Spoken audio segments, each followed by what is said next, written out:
Hi everyone, I am Poison Lily 0013, or just Poison Lily for short. As promised, this is my debrief on the adventures I had with Darkness Emergent, Los Angeles. This event was my third event since its beginning, and I honestly think this one blew me away completely. I will try to break down the whole event day by day as best as I can, because there were a lot of things that happened. But later in this video, I will also go over my overall experience with Darkness Emergent itself. Overall, the event weekend oddly had an occurring theme of grief for me. Between two side LARP games and the events from the main game, a lot of themes of grief and loss were prevalent throughout the whole weekend. I say odd since a couple of friends who I met again at these events had just lost close friends of theirs in recent weeks, as well as the overall somber reason for Memorial Day on that Monday. The first night, myself and those who roomed with me were absolutely exhausted from traveling or sightseeing. But we still went to an impromptu social event in the hotel bar and really connected or met with many of the players who were already there on Wednesday night. Thursday was a short day. Myself and my group were able to go in and register so we could have our badges and view the merch table. That night was the first night of Darkness Emergent if you had the Elder ticket or higher. It was Meet the Authority, where we got to meet most of the LA by Night characters, primarily Baron Victor Temple, Baron Nella G, and X from the LA by Night series. X had quite an interesting entrance. Oh, I'm so glad I'm filming. Oh, I don't like that. I don't What is that? Oh, God! What the hell? X, wait. What? Where the fuck have you been? Hold on. What? You can't answer anything. Jasper sent this to me. What? Wait, you're giving him shots? What? What? Shot! Everybody! On Earth. Where?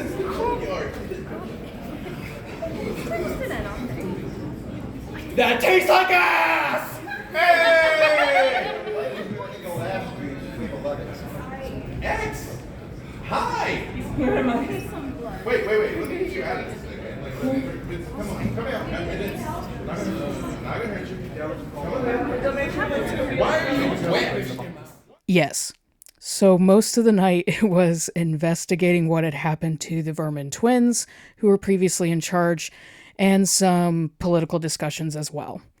But definitely a great start to the main game plot lines. After the event was the Seraphim Club, hosted by the illustrious Phoenix Court. Great music selection, loved the decor, and then myself and another player character had noticed a Sabat Ankh on screen behind the DJ booth. Yeah, that did not get past me at all. We see you. Friday was an absolute delight with the opening panel, after the introductions of the Darkness Emergent storytelling staff, and seeing some of the glimpses of future locations, including going back to LA next Memorial Day weekend. Everyone received the first look of White Wolf returning. The absolute joy that exploded in that room was surreal. Later that afternoon, I had high tea with the Fae Queen side game. First off, the Biltmore Hotel has an amazing tea service. I had tried both the black tea and the lavender tea. Both were excellent blends. The food in the tower was also delicious and melded well with the tea, creating a wonderful atmosphere for the Fae Queen game. Champagne was also served with the tea and was unlimited. Once the Queen appeared with her tea master, we were given a task to choose amongst ourselves a few roles within her court. If I remember right, there were Keymaster, Master of Stories, Master of Ceremonies, I believe, and another role, but they were all literary or story themed. I was actually at a large table, and I remember having discussions with the people at my table whom I have barely interacted with before, even in the main game. After some time, many who attended did mingle at other tables to plead their cases for the positions, while we enjoyed the tea and champagne. Eventually, all the positions did get filled, the most interesting development of these positions being the Keymaster role. Exactly 4 players had wanted to apply for the role, but due to the individual personalities that each player portrayed, we were all able to convince the Queen to allow each person to be the Keymaster for each of the seasons. However, there was a plan for these roles. The Fae Queen's heir had been missing, and she was wanting the 4 core individuals to help her search for any information on the location of her heir, as well as help with a ritual she had to help her locate said heir using our memories of someone who had affected our lives. Once we were ready, we had taken strings imbued with those memories and added them to the tree, as well as letting the queen know our stories. This is where I had the first theme of grief. The character I had created, her memory was that of some distant family friend who had appeared at a beloved uncle's funeral and taught her how to handle grief in a safe and positive way. Well, the ritual began, and something went wrong. The queen announced that she could not feel her heir, that he was completely gone. Shock went out across all of us, as the queen had commanded that we return to our seats as she recovered from her own shock. But this is where I absolutely loved my interaction with the NPC actor. After a little while, I went up to the queen, by myself, and asked her if I could sit with her for a moment. She allowed it. I asked her what was her favorite happy memory of her heir, something that may help ease the pain of her loss. The actor crafted this heartwarming story of her heirs, I think for the first time, creating cherry blossoms for the spring season, and how proud she was of him for creating such beautiful blossoms. Due to the loss of her heir, another ritual was performed for his death. I unfortunately do not remember too much of this part, but it was revealed by the queen that she was able to see that the first one didn't work because he had made his presence to each one of us that we were all children of the Fae. Then we were given choices of what our kiths were, and were given acorns, seeds of doubt, to help us choose to either embrace our kith, our heritage, or stay behind in the mortal realm. I had drawn the Undine kith, sort of water spirits, which did match my character in a way. That was the major part of my day on Friday. The after-hour socials that were available for Friday were the World of Darkness trivia and karaoke after that. Regrettably, I did not attend either one, but I've heard it was a blast. Saturday.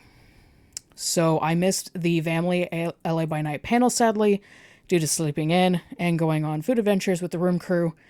But in the afternoon, I did attend and watch Voivode Maquette's tabletop game he offered. It was worth watching. If he talks about the game in his video, I'd rather have him explain his idea behind it. From what I can remember of his basic premise, was that he wanted to use the game to explore the concept of touchstones and how they can affect vampires within the V5 setting. And I honestly think he nailed it. The players at his table were completely enraptured with the idea that each of their touchstones, their links to their humanity, were being stalked, and even one was taken. The whole group went on this entire mission to recover just one of their own, like one of their touchstones together as a group, and well, things took a really interesting turn.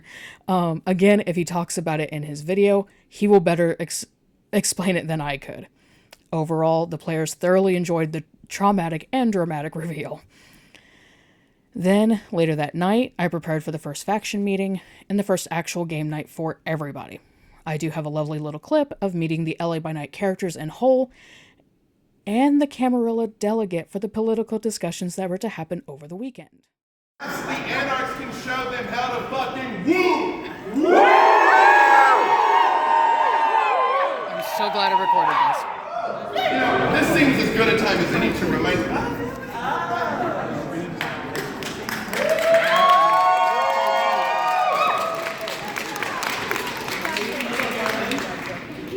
I would like to remind you all something that we said in our segment on Thursday, which went off without a hitch, is yes, you are in the anarch-free state. Yay! As such, this is not an Elysium.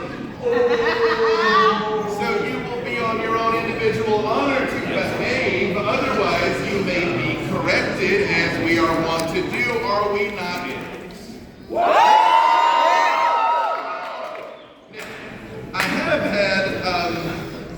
There are some rumors that are circulating, and I can verify a couple of them for you, just to keep this simple. Baron Nines Rodriguez and Baron Therese Foreman are both currently missing. There were attacks on their havens the other night that we verified it was Second Inquisition's doing, but as of now, as far as we know, the Barons are both safe. They are just simply out of communication. I've been texting Jeanette, by the way. Has she told you anything? No! She hasn't said anything, but that's fine because that means I'm still the Baron of Santa Monica. As long as she's gone.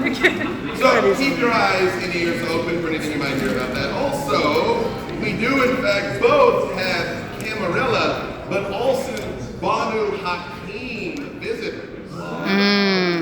Which, I gotta tell you, I saw one of them, and now I don't see that guy, and that actually makes me like pretty creeped out. Big guy who's wearing white, don't mess with that guy. It's a Banu. Did you know that a Banu? They don't move their arms. I guess like maybe be nice to the Banu from Ireland, because there. These are our visiting Banu Hakim. Go get brother. Here, and later we will be negotiating a potential alliance between the Banu of the Mountain and our movement. No. Boo. We will see how the night plays out. Thank you for joining us and blessing us with your presence. Also, did you see how quick that guy disappeared? That's a big guy. Oh, holy shit. Yeah, where's Jasper? I don't know. I was able to get pictures of him earlier. I found him. Wait, what? Uh-huh. How the heck? He's always I'm good. hiding. He wasn't hiding. When was the last time we were all together like this? When do you want to rush? You're going to be able to see other stuff. This is entertaining, I'll tell you this. I also need to be able to talk with you outside of this about the Wilting Lilies art exhibit thing. Yeah. Yeah. Let me know what you want to.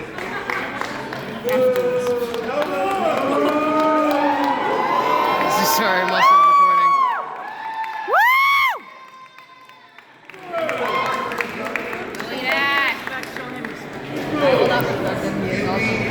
Also, the Camarilla has many issues they would like to discuss. Now, because I remember trying to discuss all kinds of things with the Cam and they didn't want to listen, but now they do. Isn't that weird? That's weird. A little. But however, we will enter into these negotiations in good faith. Good sir, again, please treat him and our visiting Cam guests with your best behavior, please. I will try. Now, I don't think you care. some of us. Very nice. We do things a little differently than the Cam. They do everything from the top down. We do it from the balcony. But he does Right. But I was going to say from the bottom up, though. Oh, yeah! Right. See? I'm so glad I'm recording. Yeah, nobody can tell you not to. So now, we will be choosing among some of you delegates to negotiate on behalf of the Anarch movement. Because we don't want to dictate to you your future. We want you to be able to dictate for yourselves. We've pre-screened to some of you, but if you are interested in being of use to the movement, please find me or find Baron Nellie Griffin here to discuss things. In fact, now, I have said it. Now, all eyes are on you as always. Is there anything that you would like to say? Remember, project, you have to reach the back of the room. Oh, no. The mansplaining. And her voice is toast. Oh, okay, that works.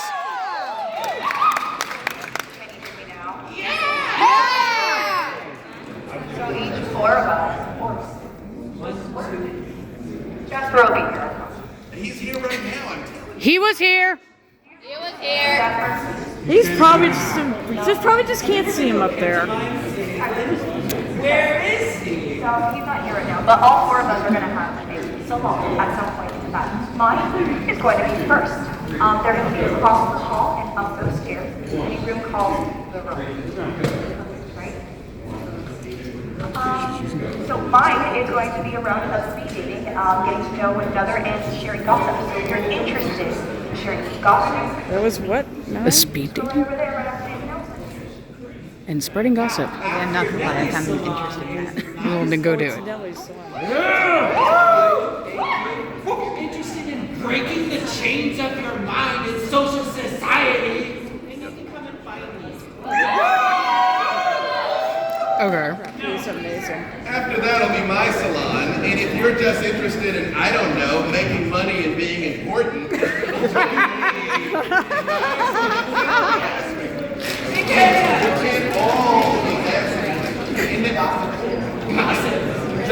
Jasper! You gotta tell them what your salon is, Jasper. Wait, Oh, there he is. please tell them what Yeah.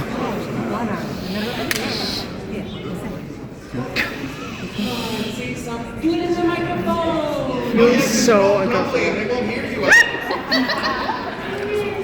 Fine. Apparently, I also have a salon. You look thrilled! Oh boy. Sit down very kindly on a piece of paper for me. I supposedly am interested in meeting with nodists, scholars, and academics of all walks of life. Nerds! Hey! Fuck off! What the heck? To examine some artifacts. Go to that one. Yes. Sully. We're glad you're here. Hey, what time is that gonna be? Alright. Absolutely. But he hasn't been inspected. No, I'm kind of intrigued by it. Oh god. Mood. Welcome to Los Angeles.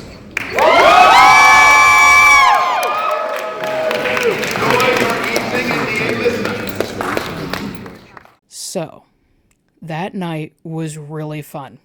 I had a couple amazing interactions with other players. One interaction was a great political discussion with a Catholic priest vampire known as Father Jojo. Thanks to him, I was able to try to secure a position as a delegate for the next night. Another interaction was my absolute favorite. So before the main event, we have meetings with our factions that we're all divided into. At this meeting, I had met a character named Icarus. Absolutely intimidating looking, sharp suit, full face mask, gloves. No way I could have recognized him as anyone else. I had noticed that he had one of the blank leather notebooks with my clan Zemitzi on it, and I asked him if he was a cousin. You know, just to make ties and all that. He responded that he was not, and that the book he had on his hip was made from Zemitzi's skin and bound and made into that book. That was absolutely chilling. Since we were surrounded by others, I kept my cool, but as soon as I could, I immediately found others in the same clan as I am to let them know about this guy and just stay away from him. This had spiraled so badly and so beautifully. From what I heard, nearly every member of the clan in attendance figured out and found the guy I described and was absolutely giving him hell, borderline about ready to kill him.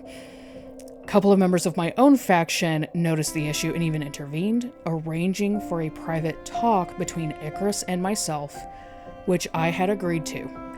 I won't say much more about the character, but he and I had the best philosophical discussion ever.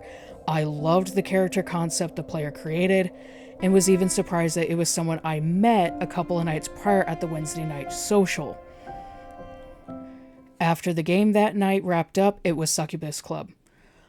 Oh my god, that was the most fun I've had dancing in years. I swear I danced for 3 hours straight. They did have a cash bar, other dancers like go-go dancers, excellent dancers, lights, etc. The atmosphere was wonderful. The music was also absolutely amazing amongst the 3 DJs that ran the club, including Maven Lore, who was creating Fangs at this event. Honestly, it was an unforgettable experience, and my knees are still hurting and recovering. I do hope it happens again next year. Sunday, I went to 21 Grams that afternoon. The game was like a mix of a LARP meets an escape room. The puzzles were the right amount of challenging, and the game itself was geared more to roleplay. There was a moment where it was deep, and I mean deep, emotional roleplay that was handled wonderfully. And so, another theme of grief with this game. In the questionnaire we were sent to complete by storytelling staff, one of the questions was to write a beloved one that we had lost that we would want to talk with if we could. For my character, and a little bit of a trigger warning, for death of a minor, I had written a short backstory that she had a little sister who passed away from a hide-and-seek game gone horribly wrong. And seriously, I loved the player who volunteered to play the little sister. They did so well to be the innocent little girl, like roughly 5, oblivious to what had actually happened. Needless to say, I cried actual tears in that game. It was wonderful. It was cathartic. Though the best story to witness was that same player's story that they had brought forth. To be very brief, they were ousted from their family for being different. There was some real-life catharsis happening. The storyteller, Ryan, did a fantastic job ensuring they had that catharsis, pushed them to their limits, and were mentally and emotionally okay afterwards. Like during that scene, there was a little bit of a kind of like breathing moment. But in the end, we had a gripping and thrilling finale involving releasing trapped ghosts from the hotel setting in the game.